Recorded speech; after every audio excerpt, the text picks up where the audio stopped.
Hey all, Pete here out on the trap line. This is my second Bobcat set I'm making, and I realized on my other one I didn't talk about baiting, and I really didn't explain much. So this is a natural pinch point. This trail comes through this brush. This is a good spot for me each year.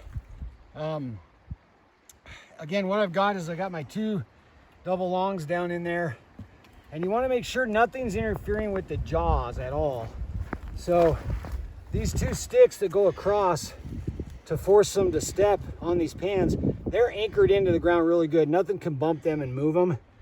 But I've got sticks all around this, but I've got lots of clearance for the jaws. The other thing is a lot of times I'll pack a little dirt on the end of the springs to hold the traps in place. But be careful how much you pack, because if it freezes, it may slow those jaws down or they may not fire. So I'll dump that's right. We still there? We're here. I'll dump a little calcium chloride on it to keep it unthawed.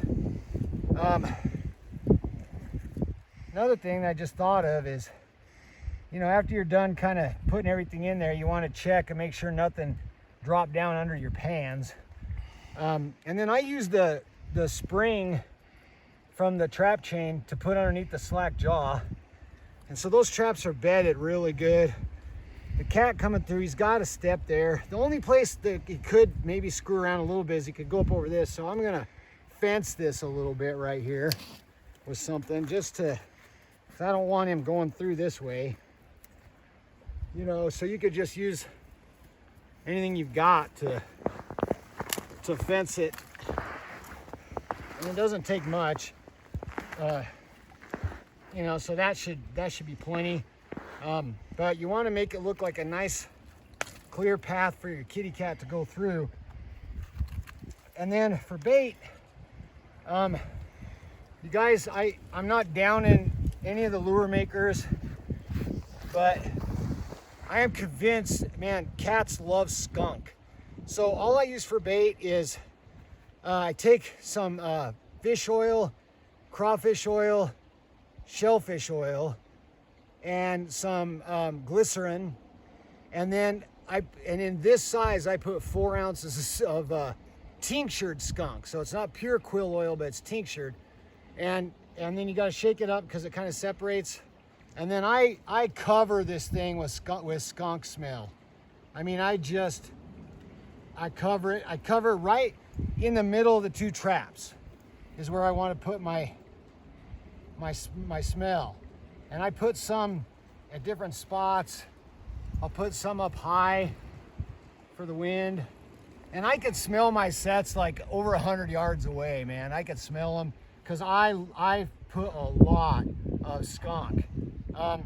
Last 2 years ago when I was out here, mountain lions worked this area, and fortunately I didn't catch one, but I had mountain lion tracks for like a 20-30 yard circle covering the snow all around one of my sets from the skunk. They stepped everywhere but in the trap, thank goodness. But I mean, cats love the smell of skunk, and I do just fine with fish oil, skunk, and glycerin to keep it from freezing. So that's about how my sets look.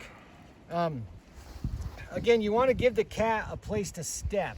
And so those pans, my cat pans, you know, they're painted, they're brown, they look like a rock, and there's sticks all in here, so I've never had an issue. And like I said, if there was a snow on the ground, I'd dig up leaves and stuff, or I'd grab some leaves and kind of scatter them to break up the outline of the jaws. But when it's snowing like this, when there's snow on the ground, I don't do that because I don't want to go digging for leaves. And the wind blows a lot in Idaho, so they'll blow some snow around and kind of disguise this a little bit, you know. And it's not uncommon for us to get about, you know, this much snow over the top of this set, and then you have a coyote in it. You know, with an exposed trap, it just gets covered with a little skip of snow, and a coyote will step in it. They won't step in this like that, but they will if there's snow over it. So I know that they work just fine.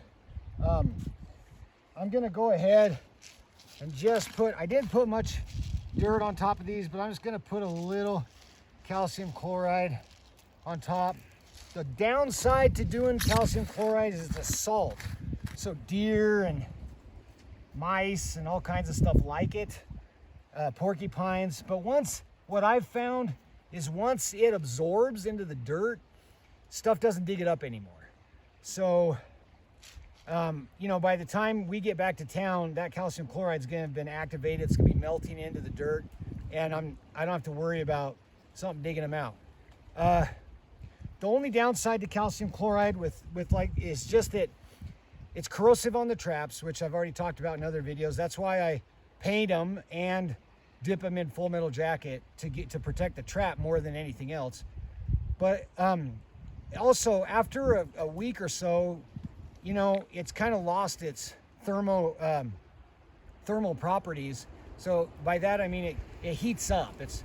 It heats up when it meets moisture. And after about a week or so, or even less in really cold temperatures, it kind of loses that. So all that dirt that is kind of soupy from the calcium chloride will freeze. And so what I do when I use it in this time of year is when I come through these Bobcat sets, I'll sprinkle a little more on top just to keep, you know, just to keep it activated. And that's about all I have to do. Now, like I said, there's a lot of ways to catch bobcats. This is how I do it. You might do it differently, and that's just fine. But this is one of my favorite sets right here. They're hooked to a drag. Drag's hooked to about a 30-pound rock. Again, that's not for bobcats, because if a bobcat steps in this, he's not going anywhere. He'll pull that drag a little ways out. And when I catch one here, he's usually kind of over here or over here. But if a mountain lion steps in it, he may take this for a little bit of a ride, and I don't want to look around for a mountain lion, especially if we just got fresh snow and his tracks are covered or something. So that rock kind of helps discourage a mountain lion from going too far if he gets in a trap and manages to get the drag out of this, which is unlikely but possible. So that's how I do my sets. Thanks for watching. If you like my videos, please subscribe and leave me comments if you like them. We'll see ya. God is great, guns are good, freedom is precious.